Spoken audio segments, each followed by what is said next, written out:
Assalamualaikum warahmatullahi wabarakatuh. Izin Bapak Ibu dosen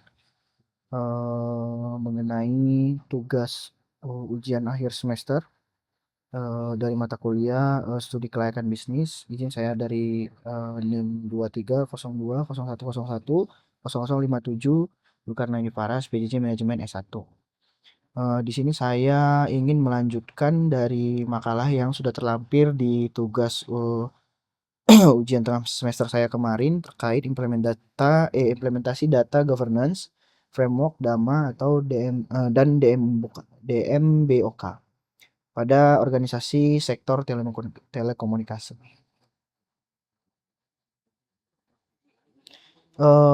Yang pertama, mengapa data governance itu penting? Yang pertama ada pertumbuhan data, menghasilkan data dalam volume yang besar, pelanggan, transaksi jaringan, penggunaan layanan, dan interaksi digital. Dan masalah utamanya adalah data tersebar pada berbagai sistem dan unit bisnis. Dampaknya antara lain duplikasi, inkonsistensi, kualitas data rendah, dan integrasi yang sulit. Dan yang ketiga adalah kebutuhan governance. Data perlu dikelola sebagai aset strategis yang akurat, konsisten, aman, dan dapat dipercaya untuk keputusan berbasis data. Rumusan masalah dan tujuan. Rumusan masalahnya ada 4. Yang pertama karakteristik dan permasalahan data tata kelola. Yang kedua adalah penerapan DAMA dan DMBOK. Yang ketiga adalah manfaat dan tantangan implementasi. Dan yang keempat tahapan implementasi yang direkomendasikan. Dan tujuannya adalah menjelaskan karakteristik masalah, menganalisis penerapan DAMA dan DMBOK, mengidentifikasi manfaat dan tantangan, serta merumuskan tahapan implementasi data governance. Data governance secara sederhana itu ada 4 pilar utama ya. Yang pertama policy terkait kebijakan dan standar. Yang kedua ada kontrol, akses dan penggunaan. Yang ketiga ada accountability, peran dan tanggung jawab. Yang terakhir adalah quality atau kualitas dan keandalan. Sistem pengolahan otomatis dan kontrol atas aset data organisasi. Knowledge areanya adalah DAMA dan DMBOK, data governance sebagai pusat.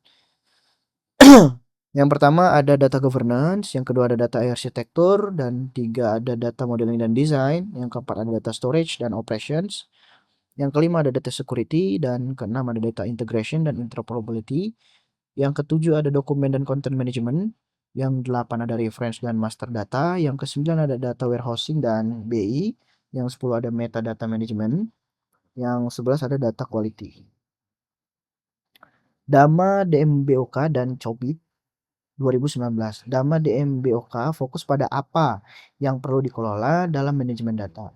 Area pengetahuan, struktur pengolahan data, prioritas implementasi. COBIT 2019 fokus pada how tata kelola dijalankan. Yang pertama ada capability level, ada yang kedua ada gap dan target kematangan, yang ketiga ada akuntabilitas proses, yang keempat ada APO 14 manage data. Selanjutnya karakteristik data telekomunikasi, yang pertama itu senternya adalah data silo, yang itu adalah pelanggan atau profil dan kontrak dan riwayat, transaksinya juga, billing, pembayaran, top up, jaringan, CDR, performa kapasitas, kanan digitalnya ada aplikasi, web, layanan. Nah, ini datanya terisolasi, definisinya juga berbeda, dan integrasinya terbatas. Duplikasi data tercatat berulang, inkonsistensi yaitu nilai berbeda antar sistem. Konsolidasi adalah pelapor membutuhkan waktu, dan yang terakhir ada keamanan resiko data pribadi. Area yang diprioritaskan itu adalah data governance, council, owner, dan stewards. Yang kedua ada data quality, akurasi, kelengkapan, dan konsistensi. Yang ketiga ada master data, pelanggan, produk, dan wilayah. Yang keempat ada metadata, definisi, line edges. Dan kepemilikan, yang kelima ada data security, klasifikasi, akses, dan enkripsi. Dan yang keenam arsitektur dan integration, warehouse, lake single, dan source of truth. Manfaat dan tantangannya adalah yang pertama meningkatkan kualitas dan keandalan data, yang kedua mempercepat konsolidasi dan pelaporan, yang ketiga mendukung kepatuhan UU PDP, yang keempat memperjelas ownership dan tanggung jawab, dan yang terakhir meningkatkan kepercayaan stakeholder. Dan yang menjadi tantangan adalah kompleksitas legacy system, kesiapan SDM dan kompetensi baru, dan yang ketiga perubahan budaya dari silo menjadi kolaboratif, dan yang terakhir komitmen dan dukung pimpinan. Adapun tahapan implementasinya adalah assessment dari pertama itu user atau unit itu assessment data, yaitu masuk kepada tahap maturity assessment, dan yang kedua ada governance, itu masuk ke tahap kunsil dan siapa pemilik data owner dan stewards-nya. Yang ketiga adalah prioritize, quality dan master datanya. Dan yang keempat adalah enable, katalog atau dashboard dan security.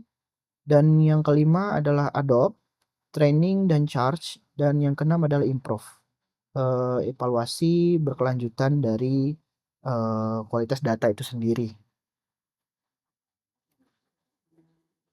Inti pembahasannya adalah data telekomunikasi kompleks dan tersebar sehingga rawan data silo, inkonsistensi, kualitas rendah, serta risiko keamanan.